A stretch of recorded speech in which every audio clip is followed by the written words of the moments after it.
Shalom, jumpa lagi dengan saya di Klavos Sukacita. Saya akan membagi bagian kebenaran firman Tuhan bagi saudara ketika saya ada di Pulau Kasim saat ini. Bagian kebenaran firman Tuhan bagi kita terdapat dalam kitab Injil Matius pada pasalnya yang ke-28, ayatnya yang pertama sampai ayatnya yang ke-15. Namun sebelumnya mari kita bersatu di dalam doa. Mari kita berdoa. Kami bersyukur kepada Tuhan atas kebaikan dan campur tangan Tuhan yang terus nyata di dalam hidup kami. Kami siap mendengarkan firman-Mu, kami rindu diberkati oleh firman-Mu. Roh Kudus bekerja dalam kehidupan kami, agar kami dimampukan untuk mengerti dan memahami apa yang Tuhan singkapkan bagi sekalian kami, sehingga kami diberikan hikmat untuk hidup dan melakukannya. Kami siap mendengarkan firman-Mu lewat siaran Klavos Sukacita di hari ini. Di dalam nama Tuhan Yesus kami berdoa. Amin. Bagian kebenaran firman Tuhan kitab Injil Matius pada pasalnya yang ke-28, ayatnya yang pertama sampai ayatnya yang ke-15. Demikian bunyi firman-Nya. Kebangkitan Yesus. Setelah hari Sabat lewat, menjelang menyingsingnya fajar pada hari pertama minggu itu, pergilah Maria Magdalena dan Maria yang lain menengok kubur itu. Maka terjadilah gempa bumi yang hebat, sebab seorang malaikat Tuhan turun dari langit dan datang ke batu itu dan menggulingkannya lalu duduk di atasnya. Wajahnya bagaikan kilat dan pakaiannya putih bagaikan salju. Dan penjaga-penjaga itu gentar ketakutan dan menjadi seperti orang-orang mati. Akan tetapi malaikat itu berkata kepada perempuan-perempuan itu, "Janganlah kamu takut, sebab aku tahu kamu mencari Yesus yang disalibkan itu.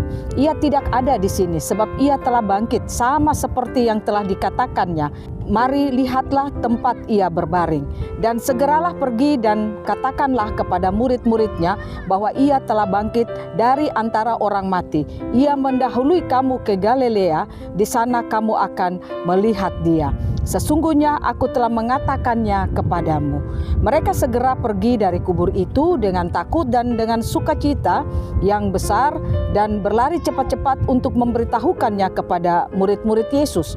Tiba-tiba Yesus berjumpa dengan mereka dan berkata, "Salam bagimu."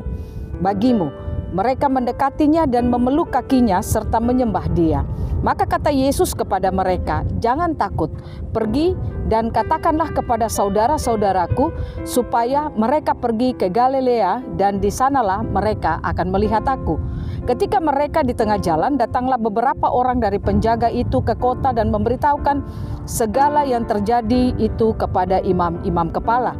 Dan sesudah berunding dengan tua-tua, mereka mengambil keputusan lalu memberikan sejumlah besar uang kepada serdadu-serdadu itu. Dan berkata, "Kamu harus mengatakan bahwa murid-muridnya datang malam-malam dan mencurinya ketika kamu sedang tidur. Dan apabila hal itu kedengaran oleh wali negeri, kami akan berbicara dengan dia sehingga kamu tidak beroleh kesulitan apa-apa." Mereka menerima uang itu dan berbuat seperti yang dipesankan kepada mereka. Dan cerita ini tersiar di antara orang Yahudi sampai sekarang ini. Demikian jauh pembacaan firman Tuhan. Saudara, saya ingin katakan kepada saudara, kalau berita kebangkitan Yesus hendaklah menjadi berita yang sukacita bagi kita semua. Mengapa demikian? Karena kita bersyukur Yesus yang kita sembah, dia bukan Yesus yang hanya mati saja, tetapi dia mati dan dia bangkit bagi kita. Tanda kebangkitannya menjadi satu sukacita bagi kita, karena ketika Yesus dia bangkit dikatakan dia mengatakan bahwa kunci maut dan kunci alam maut atau kerajaan maut telah ada di tanganku. Itu berarti bahwa kebangkitan Yesus itu sebenarnya harus menjadi satu sukacita bagi setiap orang yang menjadi pengikutnya, termasuk saudara dan saya. Nah, oleh karena itu saudara, marilah kita hidup sebagai orang-orang yang bersyukur karena kita memiliki atau percaya kepada Yesus yang bukan saja mati bagi kita, tetapi dia bangkit membawa kemenangan bagi kehidupan saudara dan saya. Kebangkitan itulah yang membuat sehingga kehidupan kita pun akan mengalami satu kehidupan yang penuh dengan kegairahan. Nah, banyak orang, kalau kita baca lewat bagian kebenaran firman Tuhan ini, bahwa sebagian orang melihat berita kebangkitan Yesus itu bagi sebagian orang, para perempuan yang pergi ke kubur itu menjadi satu berita sukacita bagi mereka, tetapi tidak bagi para imam-imam saat itu. Dikatakan bahwa mereka lalu mengambil satu rencana untuk semua orang yang hadir saat itu, para serdadu-serdadu itu memberikan cerita bahwa Yesus mayatnya itu diculik, dia tidak bangkit.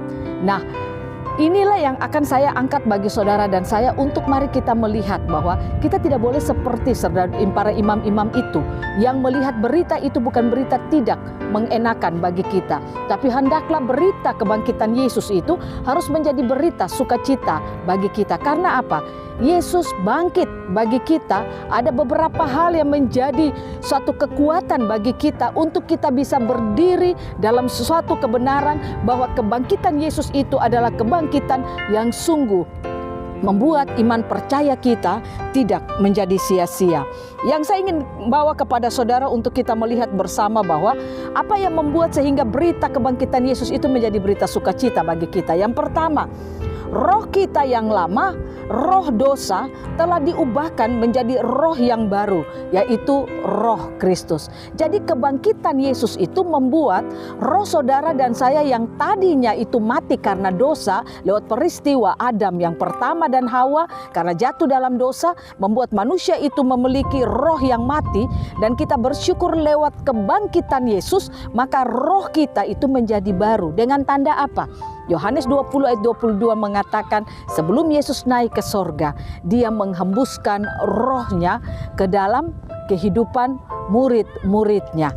Jadi saudara, roh kita yang baru, yang lama itu sudah menjadi baru lewat peristiwa kebangkitan Yesus itu. Nah, kalau roh kita baru, maka tidak ada kesulitan bagi saudara dan saya untuk hidup taat kepada Tuhan. Kalau roh kita yang baru itu, tidak ada kesulitan bagi saudara dan saya untuk bisa melakukan kebenaran dalam hidup kita. Tetapi dengan mudahnya kita akan hidup dalam kebenaran, setia kepada Tuhan. Karena apa? Kita memiliki roh yang baru. Nah, oleh karena itu saudara, kebangkitan Kristus menjadi kabar sukacita bagi kehidupan saudara dan saya. Yang kedua, apa yang membuat sehingga peristiwa kebangkitan Yesus itu menjadi satu kabar sukacita bagi kita? Yang kedua, material kebangkitan atau roh kebangkitan itu adalah roh yang sudah teruji, yang sudah menang atas kuasa maut. Karena itu Yesus katakan dalam kitab Wahyu, kunci maut dan kunci alam maut telah ada di tanganku. Nah, saudara bersyukur, seperti tadi saya katakan, Yesus sebelum naik ke surga, ketika dia menghembuskan roh kebangkitannya di dalam hidup saudara dan saya, maka hidup kita telah memiliki satu material yang sudah teruji, material yang sudah mengalahkan alam maut, material yang sudah menang atas alam maut. Material itu sudah ada dalam hidup saudara dan saya. Itu berarti bahwa tidak ada alasan untuk saudara dan saya hidup dalam ketakutan. Kita tidak boleh hidup dalam ketakutan. Kita harus hidup di dalam kemenangan. Karena apa? Material itu sudah ada di dalam kehidupan saudara dan saya. Yang ketiga, apa alasannya? Berita kebangkitan Yesus itu menjadi berita sukacita bagi kita. Kita diberi akses jalan untuk menghampiri Allah. Kita tidak perlu lagi membawa korban bagi Allah ketika kita ingin bertemu dengan Allah. Nah saudara, sebelum Yesus dia naik ke surga, sebelum dia bangkit, dikatakan dia mati, dia memberikan hidupnya menjadi pengganti kurban bagi saudara dan saya untuk menghampiri Allah. Jadi saudara dan saya harus bersyukur kematian Yesus, kebangkitannya menjadi bukti saudara dan saya tidak sulit lagi untuk menghampiri Allah. Dengan mudahnya kita bisa menghampiri Allah. Hanya dengan bagaimana saudara dan saya hidup taat dan setia kepada Allah, maka kita dengan mudahnya dapat menghampiri Allah karena Yesus sudah menjadi akses jalan bagi saudara dan saya untuk menghampiri Allah. Yang keempat, apa alasannya kita hidup harus bersuka cita dengan kabar kebangkitan itu? Karena kita dapat hidup seperti apa yang diinginkan oleh Allah.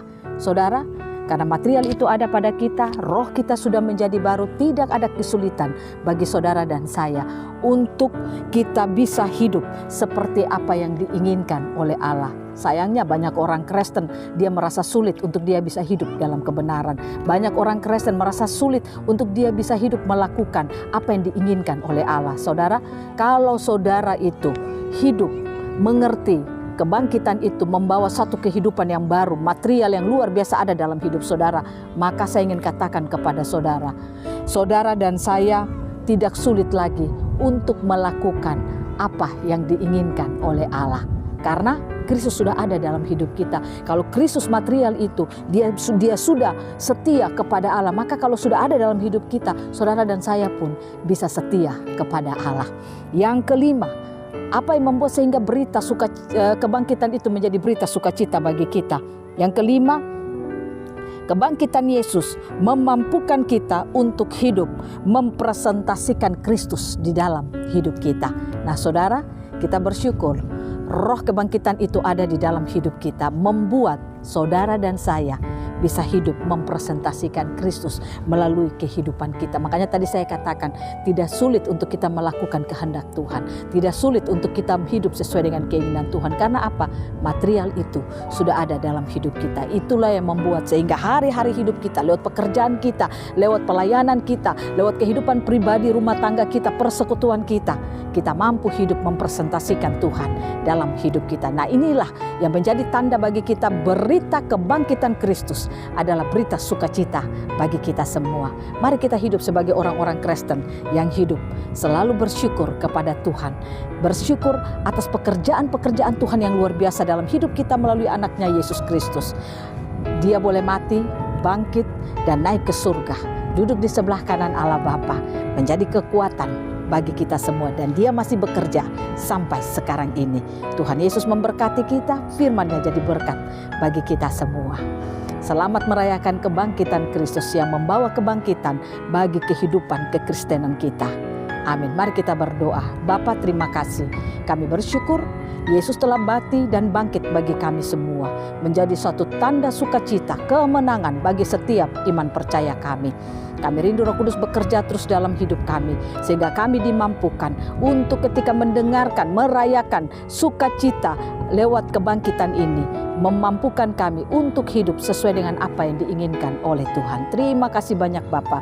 Terima kasih untuk firman-Mu. Terima kasih untuk kebenaran yang Kau terus singkapkan bagi kehidupan kami. Biarlah Klavo Sukacita akan terus memberkati banyak orang. Lewat kebenaran-kebenaran firman Tuhan, banyak roh-roh dihidupkan kembali, banyak roh-roh dibangkitkan kembali untuk mengalami satu kehidupan yang luar biasa bersama-sama dengan Tuhan. Terima kasih Tuhan. Inilah syukur kami kepadamu, dalam nama Yesus kami berdoa. Amin. Shalom, Tuhan memberkati.